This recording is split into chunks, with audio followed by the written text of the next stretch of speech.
Recently, I ran a poll on my channel and found that over 60% of my followers haven't started their cleaning businesses yet. About half of those said that they were close, while the other half said it was a future goal. And another 30% of my followers said their business was up and running, but they still have goals to reach. So that means over 90% of you have cleaning business goals, and I want 2024 to be the year you reach them. So in this video, I'm sharing 3 key strategies from 3 very successful entrepreneurs that you must learn and understand, not just so you can reach your goals, but so you can go far beyond them. And if you're looking for a step-by-step guide on getting your cleaning business off the ground, then right after this video, I'll link you to another one that covers that topic in detail. Let's get to work.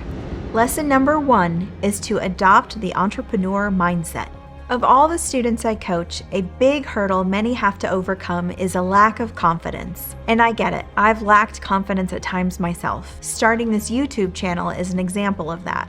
But if you're watching this video, then you have an entrepreneurial dream. But you also might be feeling lingering doubts or fears that you won't be successful. So why take the leap? Because of something Steve Jobs, the founder of Apple, once said, "The only way to do great work is to love what you do. If you haven't found it yet, keep looking. Don't settle." One of the primary reasons my students start cleaning businesses is because they don't love what they're currently doing and they aren't willing to settle. And I know so many of you are overworked, undervalued, and underpaid, and you just want something more. So let that drive you and just start. One of my methods is to start small, but think big. And that means to set small, realistic goals that you know you can achieve fast. When you reach a goal, celebrate it, but then quickly move on to the next one. Because your overall success is not the result of one big thing. It's the result of many smaller things. The first Apple computer was pretty awesome for its time, but it was far from what we have today. And Steve Jobs had a lot of critics way back then.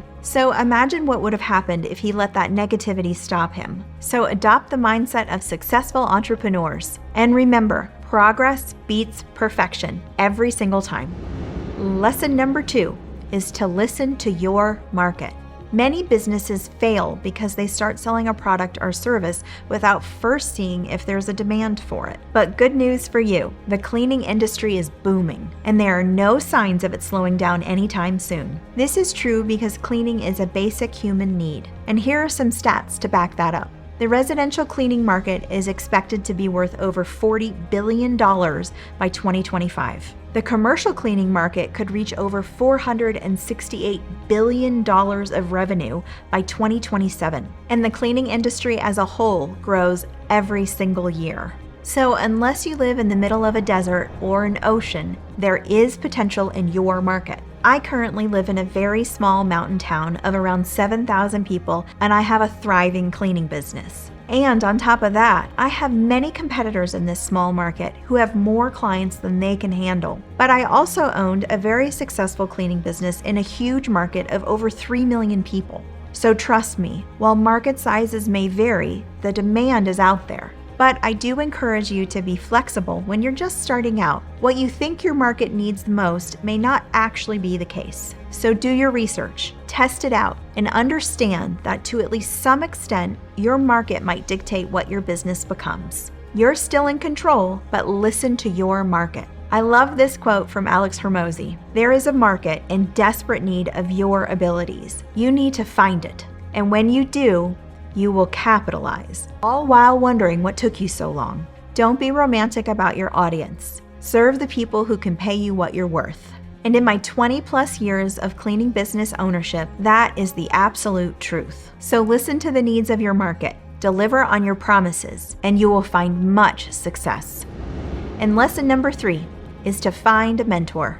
Quite often, a mentor is one of the most overlooked yet underrated tools in personal and professional development. Here's a great quote from author and entrepreneur Bob Proctor. "A mentor is someone who sees more talent and ability within you than you see in yourself and helps bring it out of you." And fun fact, According to several references, the first business he ever started way back in the 1960s was a cleaning business, and he netted over $100,000 his first year in business, despite not having a formal education or prior business experience. That's a lot of money to a lot of people today, but it was really a lot of money back then. So obviously, you can start a cleaning business, or any business, on your own. But most of us recognize the value of guidance, and the fact that tools like YouTube exist is proof of that. But understand that a great mentor doesn't just provide guidance by telling you what to do. They offer insights gained from their own experience. They ask questions to help you make the best decisions for your business. They keep you from making common mistakes. And perhaps most important,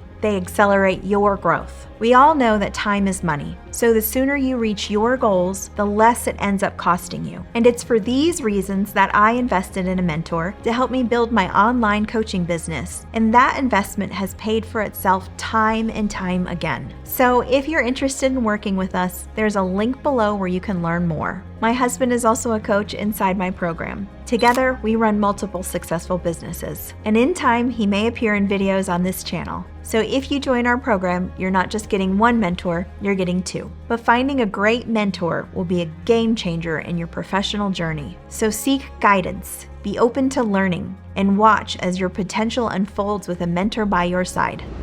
Well, do you think people told the 3 entrepreneurs I talked about in this video that they were crazy, or that they would fail, or that they would never be successful? Of course, everyone has haters, but the ones who find success are the ones who silence that noise and keep going, no matter what. So what do I hope you take away from this video? If nothing else, believe that you can do it and know that you're not alone. Let's make this your year and build what you want together.